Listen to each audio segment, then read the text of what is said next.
Alors, bonjour à tous, bienvenue dans cette troisième partie du tutoriel sur les présentations interactives sur Keynote. Dans cette partie, nous allons traiter de deux sujets. Le premier, les animations, c'est-à-dire la façon de faire bouger les objets qu'on a ajoutés à nos diapositives. Voyez que je vais travailler avec la deuxième diapositive avec laquelle on a travaillé précédemment, qui contient donc 3 animaux. Maintenant, j'ai ajouté un oiseau, donc le cochon, le cheval et l'oiseau. Deuxième sujet que nous allons aborder aussi, c'est les transitions. Donc, les transitions, ce sont les effets visuels qui ont lieu lorsqu'on quitte une diapositive pour aller vers une autre. Commençons d'abord par les animations. Donc, les animations sont des mouvements que peuvent faire nos objets. Donc, si on touche, par exemple, ici, le cochon, on a parmi les choix de menu l'option d'animer. Et vous voyez ici qu'on a un nouveau menu qui apparaît, donc où on nous dit animation, aucune pour l'entrée, aucune pour la sortie. Qu'est-ce que ça veut dire, l'entrée et la sortie? C'est qu'il y a 2 types d'animation possibles. Le premier, c'est l'entrée, donc pour faire apparaître l'objet. Le deuxième, c'est pour le faire sortir. Donc vous avez 2 choix, soit faire apparaître les objets ou soit les faire disparaître. Et il y a plusieurs options donc d'effets pour faire l'un ou l'autre. Donc si on va ici dans animation d'entrée, donc ici, là, vous avez tout un choix. Imaginons que je choisisse, par exemple, le feu d'artifice. Donc, on peut faire une espèce de prévisualisation. Donc, vous voyez comment c'est spectaculaire. Mon cochon apparaît avec des feux d'artifice. Ensuite, dans les options ici en bas, vous pouvez donc modifier certaines choses. Vous pouvez modifier la durée. Par exemple, je peux raccourcir ça pour que ça se fasse plus rapidement. Donc, en 1 seconde au lieu d'en 3 secondes. Et là, il y a quelque chose d'absolument important que vous devez prendre en considération. Donc, vous avez ici le choix de lancer la composition, c'est-à-dire lancer l'animation, soit en touchant l'écran ou après que la diapositive apparaisse, ou lorsque la diapositive apparaisse. Vous ne voulez jamais utiliser l'option en touchant l'écran. Pourquoi? Si vous vous rappelez de la capsule précédente, on a désactivé le fait qu'on pouvait balayer sur l'écran. La seule façon qu'on pourra manœuvrer dans notre diaporama, c'est en faisant en sorte de toucher les objets. Donc, on ne veut jamais utiliser l'option en touchant l'écran parce que les animations n'auront pas lieu. Les choses n'apparaîtront pas de cette façon-là. Donc, on veut utiliser après la transition. Et là, ici, donc, on peut avoir un délai. Donc, ça peut se faire automatiquement, 0 secondes. Dès que la diapositive apparaît, le cochon va apparaître aussi avec son animation. Ou encore, on peut mettre un certain délai. Donc, par exemple, de 0,5 secondes.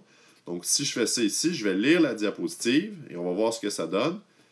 Donc, après une demi-seconde, le cochon apparaît. Et donc, je vais donc sortir du diaporama là, ici.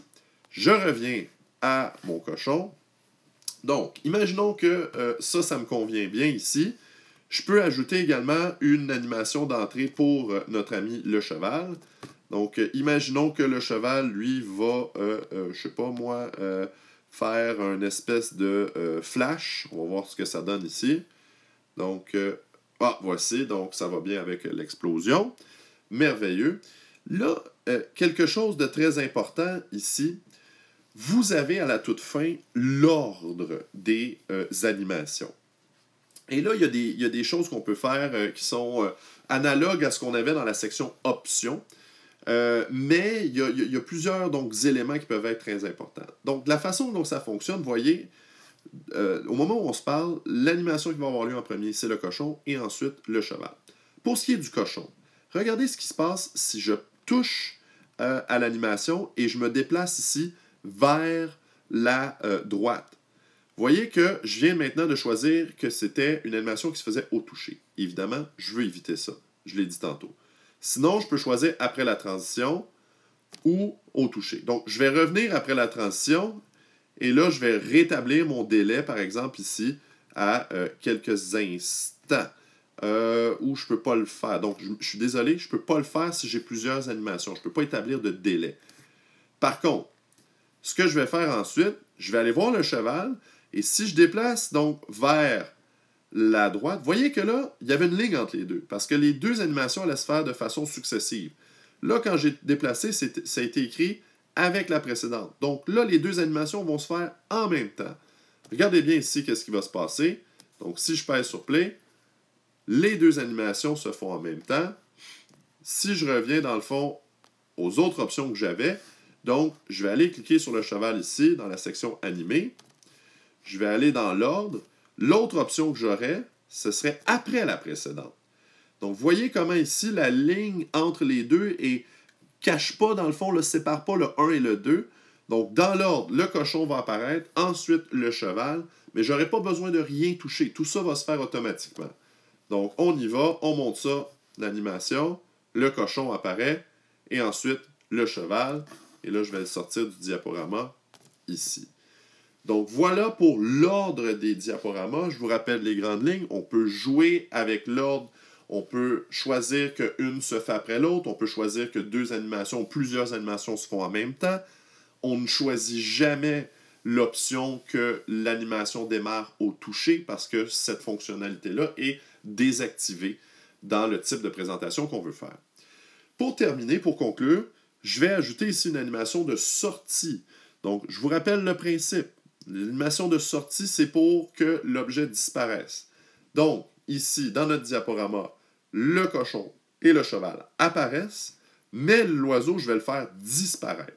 Donc, regardez bien ici comment on va faire. Donc, j'ai choisi l'animation de sortie. Je vais choisir le dérapage. Donc, l'oiseau va quitter en faisant un dérapage. Voilà. Donc, il a quitté, il est parti. Je peux aller jouer avec les options sur la durée et puis tout ça. Et dans l'ordre, donc, ce que je vais choisir ici, je vais choisir que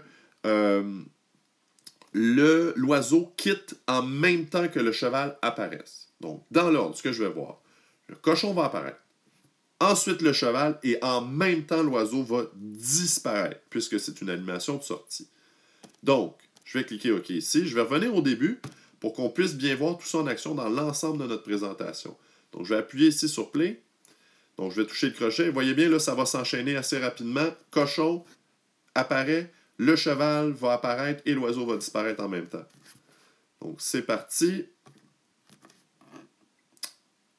Voilà. Donc, on a vu tout ça apparaître. Et là, je peux toucher au cochon ou au cheval comme tantôt. Vous voyez ce qui se produit si je touche au cheval? Je reviens ici. Je vais retoucher le bouton bleu. Et là, c'est exactement la même séquence qui recommence. Donc, ça vous donne une idée un peu là, de comment tout ça fonctionne. Je vais toucher au cochon, je vais toucher au téléphone et j'ai quitté ma diapositive. Donc, voilà pour les animations. Il nous reste un dernier sujet à traiter lors de cette capsule, c'est ce qu'on appelle les transitions. Donc, les animations, c'est le mouvement des objets pour les faire apparaître, les faire disparaître. Les transitions, c'est pour passer d'une diapositive à l'autre.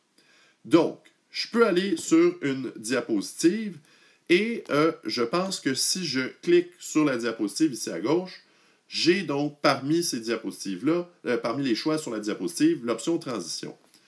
Donc, vous avez ici plusieurs différentes possibilités.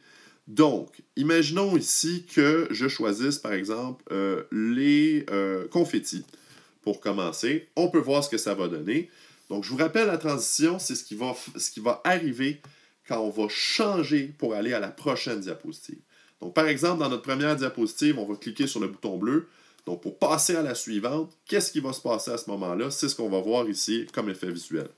Donc, les confettis, voilà, et ça fait apparaître ma prochaine diapositive.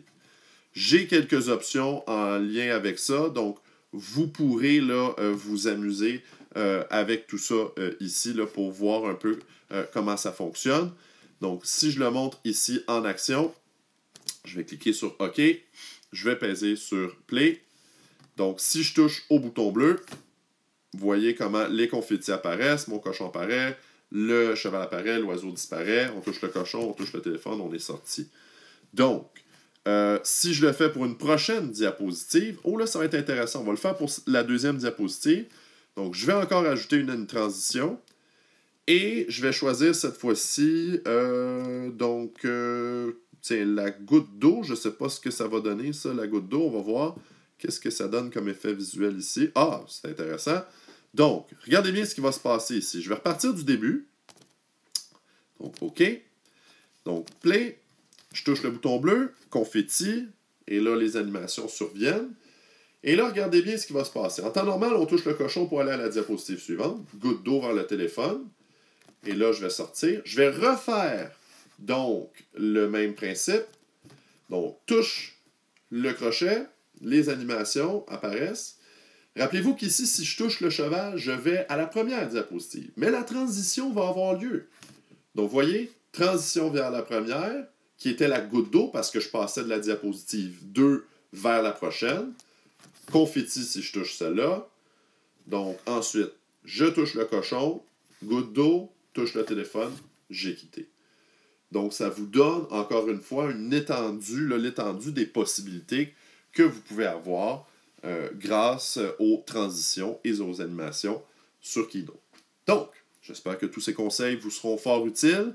J'espère qu'ils vous aideront à créer des présentations interactives sur Keynote de grande qualité. Donc, merci